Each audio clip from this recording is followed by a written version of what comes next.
How to fix Telegram not opening. If Telegram is not opening on your device, don't worry, let's fix it together. First, ensure that you are using the latest version of the app. Updates can resolve a variety of issues.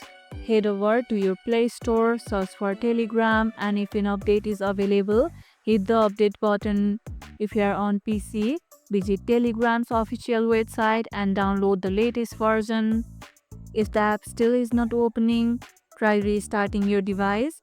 This simple step often clears up temporary software glitches. Whether you are on your phone or PC, restarting can help. Another fix is to clear the app's cache.